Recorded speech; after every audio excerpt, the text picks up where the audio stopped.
সুপ্রিয় চাকরি প্রত্যাশী বন্ধুরা, আসসালামু আলাইকুম। আবারও হাজির হলাম নতুন একটি সাপ্তাহিক চাকরির খবর নিয়ে।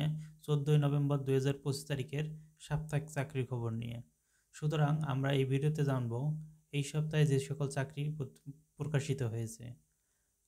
আমাদের চ্যানেলটি যারা এখনও সাবস্ক্রাইব করেনি দ্রুত সাবস্ক্রাইব করে দিয়ে বেল আইকনটি অন করে রাখুন, তাহলে এরকম সকল চাকরি খবর সবার আগে পেয়ে যাবেন।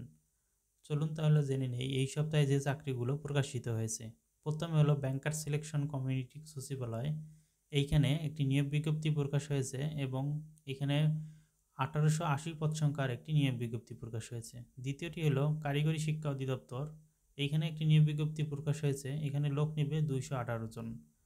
তৃতীয়টি হলো গাজীপুর উন্নয়ন কর্তৃপক্ষ।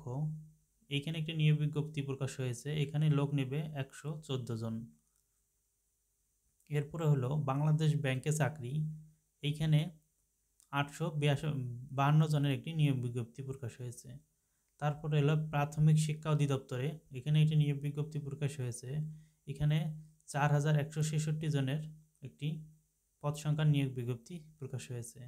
বাংলাদেশ শিল্প কারিগরি সহায়তা কেন্দ্র, এখানে একটি নিয়োগ বিজ্ঞপ্তি প্রকাশ হয়েছে 35 জনের। তারপরে বাংলাদেশ জাদুঘর, এইখানে একটি নিয়োগ বিজ্ঞপ্তি প্রকাশ হয়েছে 88 জনের। তারপরে হলো বাংলা জাতীয় জনসংখ্যা গবেষণা ও প্রশিক্ষণ ইনস্টিটিউট, এখানে একটি নিয়োগ বিজ্ঞপ্তি প্রকাশ হয়েছে 101 জনের। তারপরে হলো বাংলাদেশ পল্লী বিদ্যুতায়ন বোর্ড, এইখানে একটি নিয়োগ বিজ্ঞপ্তি প্রকাশ হয়েছে 68 জনের। সড়ক পরিবহন ও সেতু মন্ত্রণালয়, এখানে 20 জনের একটি নিয়োগ বিজ্ঞপ্তি প্রকাশ হয়েছে। প্রতিরক্ষা মন্ত্রণালয়ে চাকরি, এখানে 11 জনের একটি নিয়োগ বিজ্ঞপ্তি প্রকাশ হয়েছে। চট্টগ্রাম বিশ্ববিদ্যালয়, এখানে 15 পদ সংখ্যার একটি নিয়োগ বিজ্ঞপ্তি প্রকাশ হয়েছে। এই হলো এই সপ্তাহের সকল চাকরির খবর। সুতরাং যারা আমাদের চ্যানেলটি এখনও সাবস্ক্রাইব করেননি দ্রুত সাবস্ক্রাইব করে দিয়ে বেল আইকনটি অন করে রাখুন। ধন্যবাদ।